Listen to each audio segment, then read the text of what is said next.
Devin, how we doing? Good. How you doing? Good. Excited to have you on, man. So you're the co-founder of Valantis, which is a hyper efficient DEX leveraging the concept of embedded liquidity to provide traders with the best pricing and LPs with the best risk adjusted yield. So Definitely a mouthful, but yeah. Yeah, I love it's such a consistent theme with like DeFi projects we bring on here. I read something I've ripped off their site, and they're like, "Wow, okay." I can't believe you wrote that. What does that mean? But you say in your docs that Valantis is a fundamentally new approach to the question of what is a DEX. So I guess my first question is, what is a DEX? Yeah. Really, I've like changed my answer to this question several times over the last 3 years. But what Valantis is it's just like a DeFi Lego block that can allow people to exchange one spot asset for another spot asset. So yeah, I think like my kind of like mental reframing of like DEXs in general are like they're just like yield vaults, and they have a bunch of different reserve types, and people can pay to have LPs trade from like one reserve type to another. Yeah, I guess that's a very like philosophical answer to like what is an AMM, what is a DEX, but it's definitely much more than concentrated liquidity and like bonding curve based designs. Yeah, there's a whole bunch of stuff you could do with it, and we like to build a lot of asset specific kind of solutions on top. I'm curious, why is it important for you to make that distinction? Distinction between sort of the way that you're describing a DEX and maybe the sort of general way that people represent DEXs. Yeah, I would say that like, well, one thing that we're doing right now, I would say like if you go to like the traditional like way of thinking about AMMs, if we told someone that we're taking a portion of the reserves and we're locking it in an LST withdrawal queue to rebalance it, they would probably tell us that's either not an AMM or that's just like not something you can do safely. I think just the way that most DEXs think about pricing is just like very blind, deaf, and dumb to the outside world. It's just like I have more of one asset, less of one asset, shift my price on this bonding curve.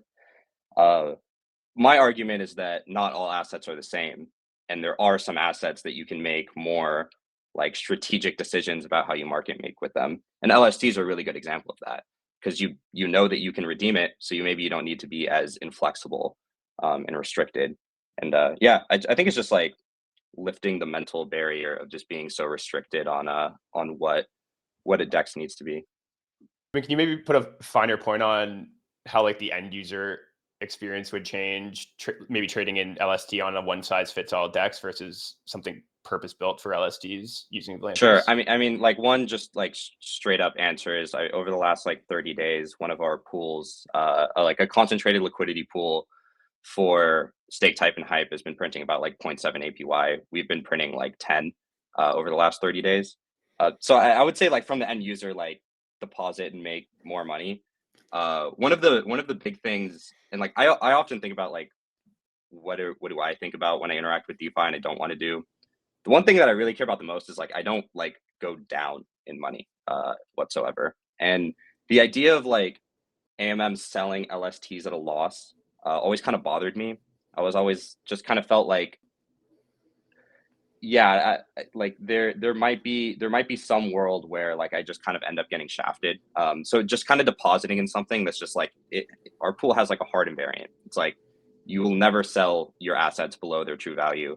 If you could go to the redemption queue and get your full value back, even if it's going to take 7 days, like that's the way you'll get it back. And we've been just cranking efficiencies to like make it faster, make APY higher. So it kind of gives me a little bit like soundness of mind, just like deposit and chill.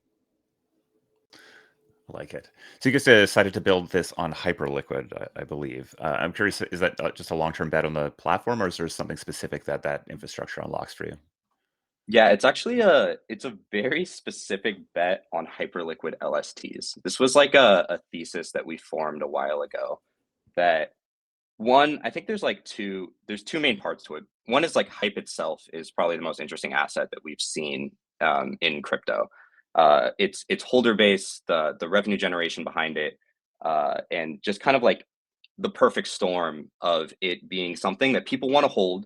They want to earn more yield on. They don't want to risk it like losing their stack, but they just want to have hype, earn more hype pretty much. So we figured that like LP profile just seemed like the perfect storm for something like this.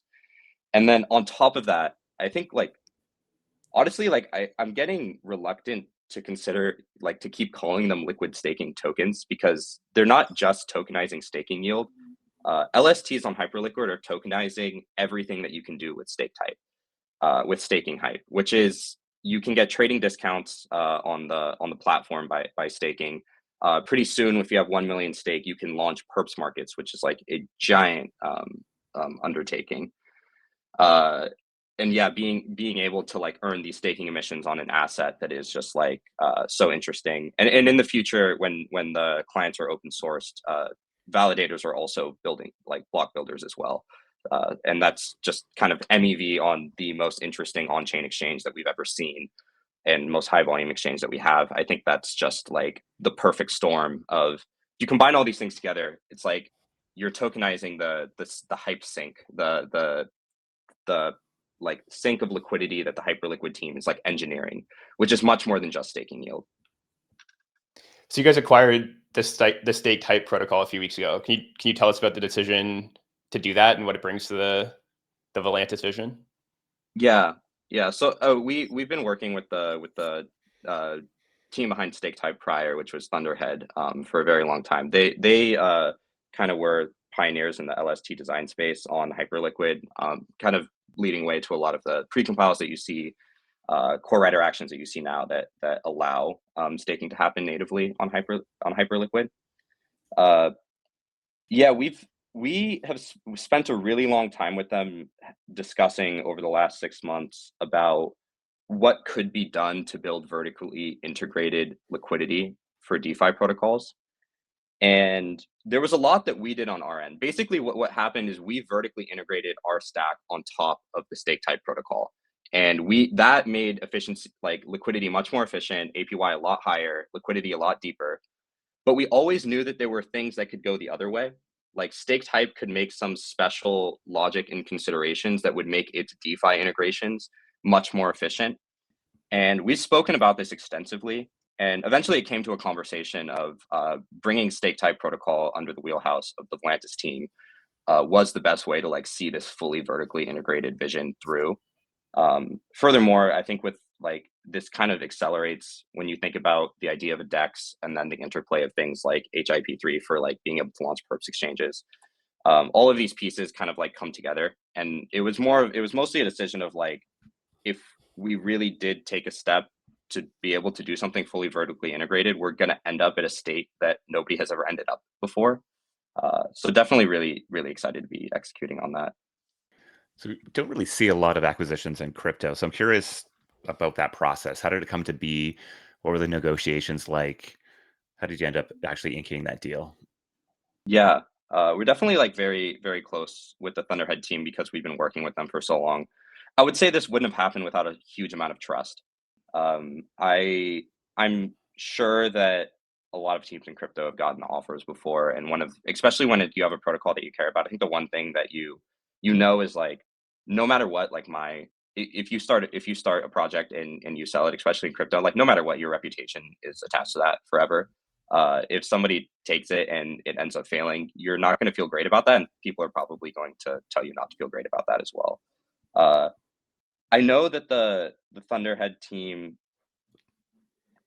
this was probably their primary consideration, was the fact that they knew that the protocol was going to run better if it did have the chance to fully vertically integrate. So I think that decision comes from giving leeway for this acquisition was like a chance for stake type to become something net new, rather than it just a normal healthy LST protocol. It has a chance to like basically kind of revolutionize the space of like vertically integrated DeFi. How important is having like the leading liquid staking token to, I guess, the ultimate success of Valantis? I was just looking at DeFi Llama, and I think like Kinetic has maybe like 10x the TVL of you guys today. So curious, like how strategically important it is to close that gap, and maybe what you need to go do to do that. Yeah, I mean, definitely. As someone who's been sitting on the side of running a DEX both for both teams, that's also been a major lender on the chain. watching what Kinetic did over the last 2 months is like absolutely insane. Every single piece of hype liquidity on the chain moved into their protocol, and the integration that they had. Definitely like huge props to the team on that. And continuously over this process, there was a lot of liquidity sucked out of stake type itself. And I think this like makes a ton of sense. They've built a really strong basis for like what I would consider like a strong, pretty standardized like liquid staking protocol. But that is a really important tool to have. I think our position is mostly exploring outside of what just tokenizing staking emissions means, and building in a more kind of like robust yield set into stake type itself. And at the end of the day, like our opinion is the only thing that matters for an LST is its liquidity, and we know how to engineer deep liquidity. I would say over time, we have a lot of confidence that we're going to be able to pull a lot of rabbits out of hats to make the liquidity something that just cannot be mirrored on anything that's not vertically integrated like this. I would say on the long run, we're definitely very certain that there are some types of integrations that we are going to be able to get, and liquidity sinks we're going to be able to get purely because of our flexibility and like vertical integration. I'm not sure how things will play out in the long term. I also do believe that Hyperliquid itself is going to grow to a massive extent. So I don't believe in a winner takes all kind of scenario necessarily. Awesome, Devin. I think we have to leave it there. Thanks for hopping on and sharing. I mean, I think we talk a lot about vertical integration and the sort of opportunity and power, I guess, in the market that comes from that. And so obviously these can be a bit longer term bets, but excited to see you making the moves, and we'll be watching closely. Yeah, thanks for having me on, guys. It's great. Thanks, man. Peace. See ya.